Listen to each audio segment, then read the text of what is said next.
Combien de Joyce faudra-t-il encore? Combien de vies détruites avant que l'État cesse de tourner le regard? Le chef de Manawan, Sibi Flamon, craque.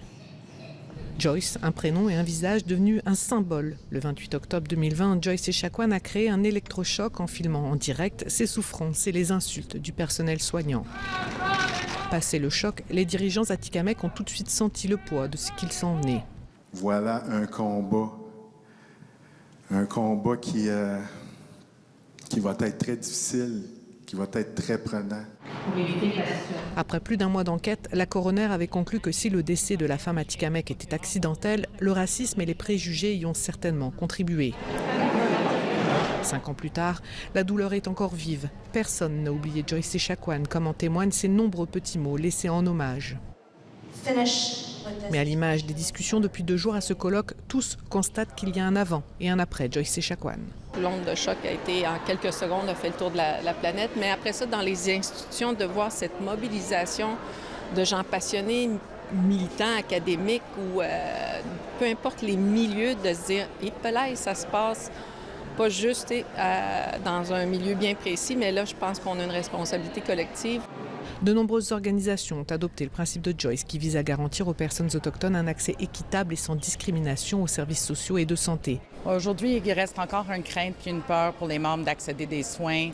C'est une des enjeux sur lesquels on veut travailler le plus. Le gouvernement le reconnaît, le travail est loin d'être terminé. Moi, je suis le premier à vous dire, je vais tout faire pour pas que ça arrive.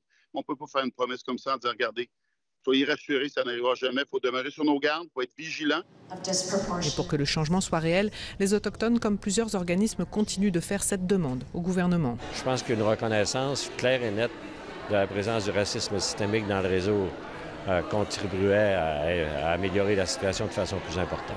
Si on ne reconnaît pas une réalité, une chose, on n'avance pas, on reste statu quo.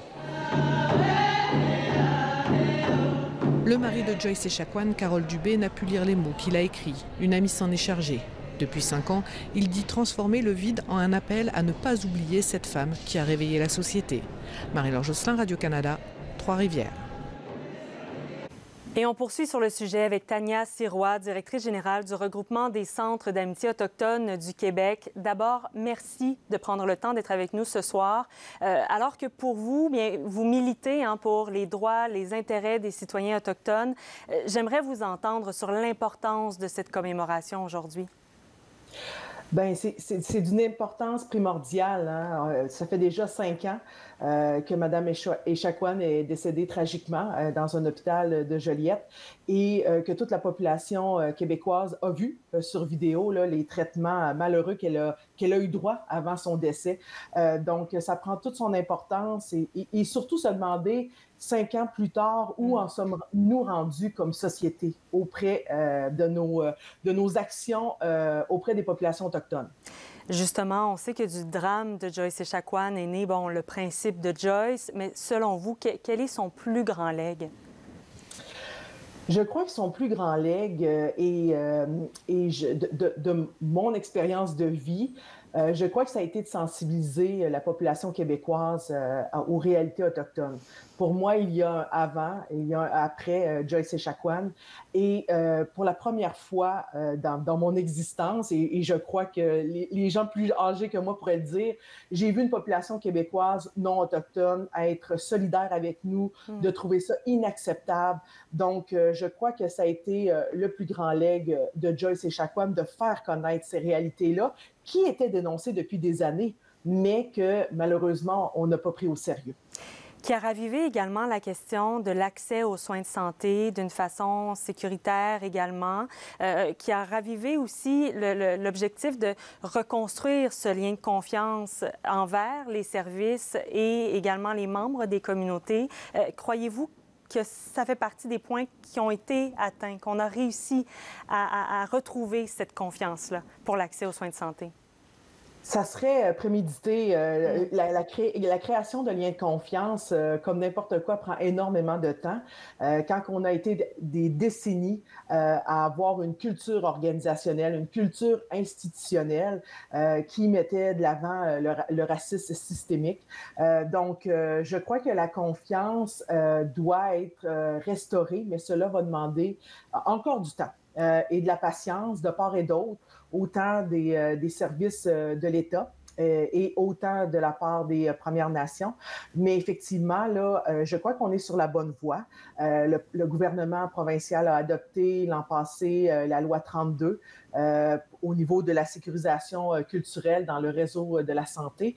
Donc, c'est un pas parmi plusieurs autres pas. Donc, on espère que ça continue et c'est là qu'on va pouvoir mesurer le véritable impact de tout cela. C'est dans la durée, dans le long terme, et on ne doit pas lâcher. Et oui, on peut commémorer chaque année, mais Joyce Echaquan est dans le cœur de toutes les Premières Nations 365 jours par année. Selon vous, en quelques secondes seulement, mais j'aimerais vous entendre sur quelle serait votre priorité parmi les premiers pas ou les premières actions qui devraient être entreprises ou soutenues pour les prochains mois, prochaines années. Bien, c'est sûr, hein, on ne peut pas améliorer le système sans vraiment créer de véritables liens avec Santé Québec, qui vient tout nouvellement être créé, mais également poursuivre les investissements qu'on a annoncés et de les donner à la hauteur des besoins sur le terrain pour les organisations autochtones comme les centres d'amitié autochtones. Et justement, rappelons-le, les centres d'amitié autochtones, on en compte un peu plus d'une dizaine aux quatre coins du Québec. On sait que vos intervenants sont souvent de première ligne, ils sont précieux, ils sont importants pour les courroies également de transmission pour rétablir ce travail-là qui peut prendre effectivement plusieurs années. Tania Sirois, directrice générale du regroupement des centres d'amitié autochtones du Québec, merci beaucoup pour cette entrevue ce soir. Assurément, ce ne sera pas la dernière. Chinishkumetan.